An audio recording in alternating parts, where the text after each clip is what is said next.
Good morning students. आज के इस ऑनलाइन क्लास में हम बीए पार्ट प्रथम के प्रथम प्रश्न पत्र राजनीति विज्ञान के मूल आधार के टॉपिक परंपरागत राजनीति विज्ञान से आधुनिक राजनीति विज्ञान की ओर जो मूवमेंट हुआ उस पर यहां पर प्रकाश डालेंगे। स्टूडेंट्स, पिछले क्लास में हमने राजनीति विज्ञान के अध्ययन के उपागमों के बारे में विस्तार से चर्चा की।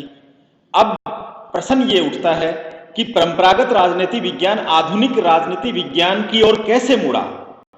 वो कौन से कारक थे, वो कौन से घटनाक्रम थे जिन्होंने परंपरागत राजनीति विज्ञान में संशोधन की स्थितियां पैदा की। तो इस टॉपिक में हम राजनीति विज्ञान परंपरावाद से आधुनिकता की ओर हमारा जो टॉपिक है उसमें हम बात करेंगे कि बदलते युग में विज्ञान और तकनीकी के विकास ने राजनीति विज्ञान को भी एक नवीन दिशा दी और इस दिशा को देखने के लिए यानी विज्ञान और तकनीकी में जो विकास हुआ उसने औद्योगिक क्रांति को जन्म दिया। औद्योगिक क्रांति के परिणाम स्वरूप मानव के जीवन और व्यवहार में भी अंतर आया। राजनीति विज्ञान में एक नए आंदोलन की शुरुआत एक नए आंदोलन का सूत्रपात यहां से होता है और इसको हम इस रूप में देखते हैं कि पहले जो निरंकुश राजतंत्र व्यवस्था थी, अधिकांश राष्ट्रों में राज्यों की अगर बात करें तो वहां पर निरंकुश राजतंत्र था। वो जो शासन की व्यवस्था, निरंकुशवादी जो प्रवृत्तियां थी उनमें कमी देखी गई और ये कहें कि निरंकुश राजतंत्र का स्थान दुनिया के अधिकांश राष्ट्रों में उदार लोकतांत्रिक मूल्यों ने लिया। उदार लोकतांत्रिक मूल्यों का प्रसार हुआ जिससे वहां उदार लोकतांत्रिक सरकारें गठित हुई। ये एक बड़ा परिवर्तन था जिसने राजनीति विज्ञान को भी परंपरावाद से आधुनिकता की ओर धकेलने का काम एक प्रकार से किया। बात हम करें ऑगस्ट कॉम्टे, बोर्ड पे लिखा हुआ है, ऑगस्ट कॉम्टे एक विचारक थे। इन्होंने एक नवीन सिद्धांत दिया जिसको हम निश्चयवाद के नाम से जानते हैं। पॉजिटिविज्म जो थ्योरी है वो ऑगस्ट कॉम्टे ने दी। एक प्रकार से ऑगस्ट कॉम्टे ने अपनी इस पॉजिटिविज्म की थ्योरी में जो कल्पना लोकी अध्ययन था उसको बदलने का काम किया और उस कल्पना लोकी अध्ययन को बदलने की दिशा में जो ये ऑगस्ट कॉम्टे द्वारा किया गया प्रयास था, इसका परिणाम ये निकला कि जब परंपरागत राजनीति विज्ञान में स्वप्नलोकी अध्ययनों पर बल दिया जाता था, अब स्वप्नलोकी अध्ययन की बजाय एक प्रकार से यथार्थवादी अध्ययन की ओर राजनीति विज्ञान मुड़ गया। तो इस नवीन प्रवृत्ति ने यानी स्वप्नलोकी अध्ययन के स्थान पर किस पर बल दिया जाने लगा? यथार्थवादी अध्ययन पर बल दिया जाने लगा। इसका ये प्रभाव मूल रूप से 20वीं शताब्दी के प्रथम दशक में ही होता है और 20वीं शताब्दी के प्रथम दशक में जो संस्थागत विधिवादी परंपरा, जो परंपरागत राजनीति विज्ञान की विशेषता है, इस संस्थागत विधिवादी परंपरा का समापन होना शुरू हो जाता है और 20वीं शताब्दी के प्रथम दशक में जब इस संस्थागत विधिवादी परंपरा का समापन होता है, ये कहें कि ये इस प्रक्रिया, इस परंपरा के स्थान पर एक नवीन परंपरा शुरू होती है जिसमें सामाजिक राजनीतिक जीवन के प्रति एक नया दृष्टिकोण पैदा होता है। सामाजिक राजनीतिक जीवन के प्रति इस नवीन दृष्टिकोण ने को लाने में कुछ विद्वानों का विशेष रूप से हम यहां उल्लेख करेंगे।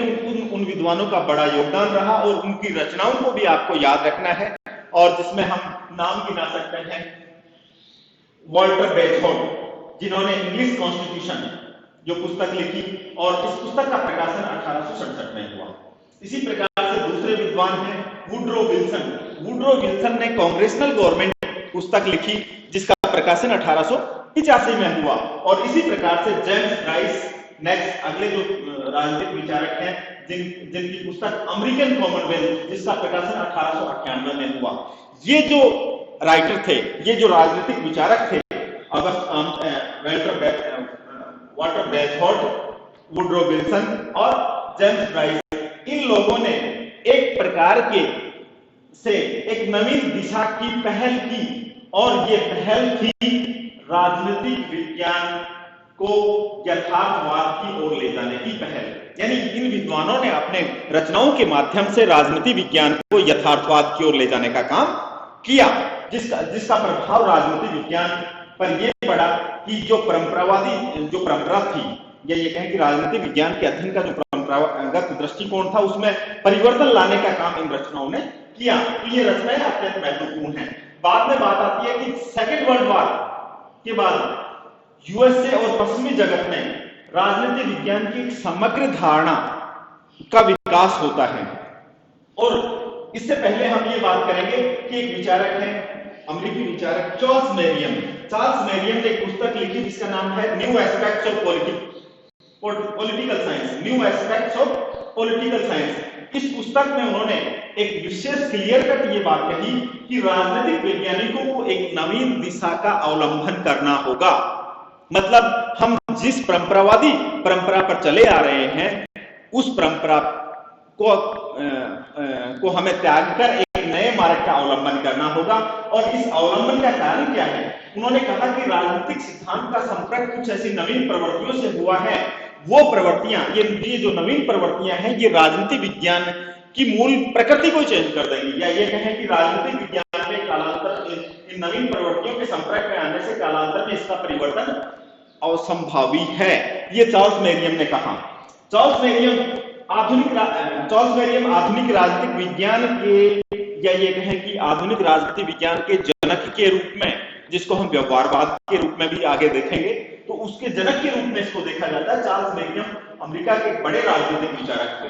अब यहां एक बात और ध्यान देने की है कि परंपरागत राजनीतिक विज्ञान में मूल रूप से योगदान था यूरोपीय राजनीतिक विचारकों का, लेकिन आधुनिक राजनीतिक विज्ञान की ओर राजनीतिक विज्ञान को मोड़ने का काम अमेरिकी राजनीतिक विचारकों ने, विशेष रूप से आधुनिक राजनीतिक विज्ञान के विकास में यूएसए के राजनीतिक वैज्ञानिकों का विशेष योगदान रहा, जो हमने आपको नाम भी गिनाया यहाँ चार्ल्स मेरियम का।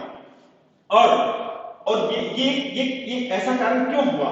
क्योंकि जीव विज्ञान और मानव विज्ञान में एक जो प्रगति हुई उससे प्रेरणा इन विचारकों को मिली और उन्होंने मानव के व्यवहार के अध्ययन पर बल दिए जाने की बात की। जब हम परंपरागत राजनीतिक विज्ञान पढ़ रहे थे, परंपरागत राजनीतिक दृष्टिकोण पढ़ रहे थे, तो वहां हमने देखा कि वहां मूल्यात्मक अध्ययन पर बल दिया जाता था, संस्थागत अध्ययन पर बल दिया जाता था, वहां पर मानव व्यवहार के अध्ययन के लिए कोई स्थान नहीं था। तो इन विचारकों ने ये एक नई परंपरा शुरू की कि इन्होंने मानव के व्यवहार के अध्ययन के पर काम करने पर विशेष बल दिया। मानव व्यवहार के अध्ययन पर बल देने के इस प्रयास ने राजनीतिक विज्ञान को एक नवीन दिशा प्रदान की और इस कार्य को पूरा करने में एक संगठन खड़ा हुआ जिसका नाम था अमेरिकन पॉलिटिकल साइंस एसोसिएशन। उसका विशेष योगदान रहा। यह आपने देख ही लिया होगा, आप इसका स्क्रीनशॉट भी ले सकते हैं। मैं इसको जो अमेरिकन पॉलिटिकल साइंस एसोसिएशन है उसके प्रयासों को हम यहाँ एक बार थोड़ा सा विस्तार से देख लेंगे।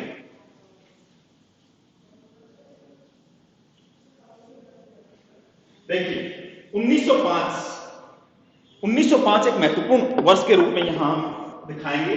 1905 में अमेरिकन पॉलिटिकल साइंस एसोसिएशन का गठन हुआ। American political science association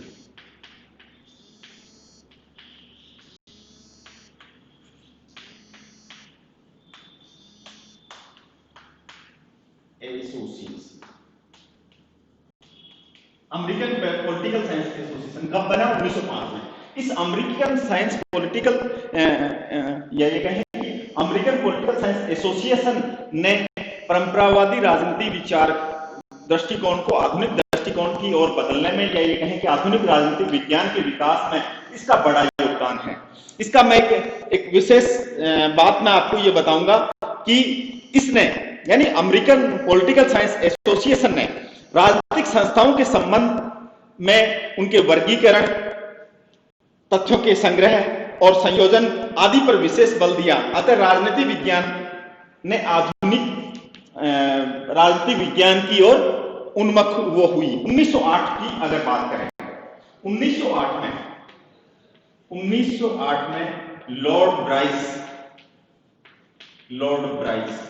Lord Bryce इस अमेरिकन पॉलिटिकल साइंस एसोसिएशन के अध्यक्ष बने और अपने अध्यक्षीय भाषण में लॉर्ड ब्राइस ने एक महत्वपूर्ण कथन कहा जिसको हम इस रूप में देख सकते हैं कि उन्होंने कहा कि नई पीढ़ी के वैज्ञानिकों को या नई पीढ़ी के राजनीतिक विचारकों को एक विशेष प्रेरणा उन्होंने दी और उन्होंने कहा कि अध्ययन केवल तथ्यों और तथ्यों का होना चाहिए, यानी केवल तथ्यात्मक अध्ययन की बात लॉर्ड ब्राइस ने अमेरिकन पॉलिटिकल साइंस एसोसिएशन के अध्यक्षीय भाषण में कही।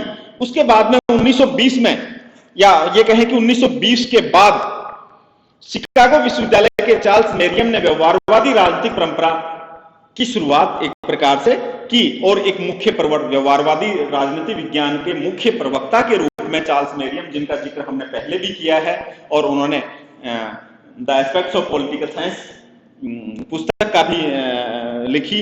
अपनी इस पुस्तक में उन्होंने और एक बात और 1925 में अमेरिकन पॉलिटिकल साइंस एसोसिएशन के अध्यक्षता करते हुए 1925 में इसकी अध्यक्षता किसने की? चार्ल्स मेरियम ने।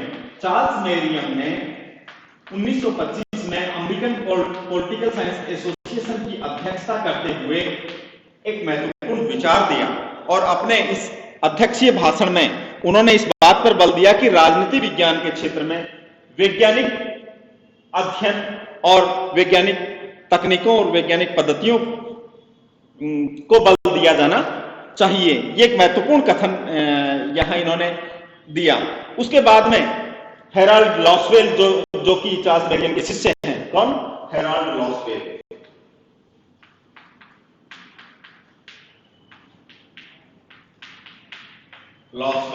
और डेविड ईस्टन बाद में आएंगे।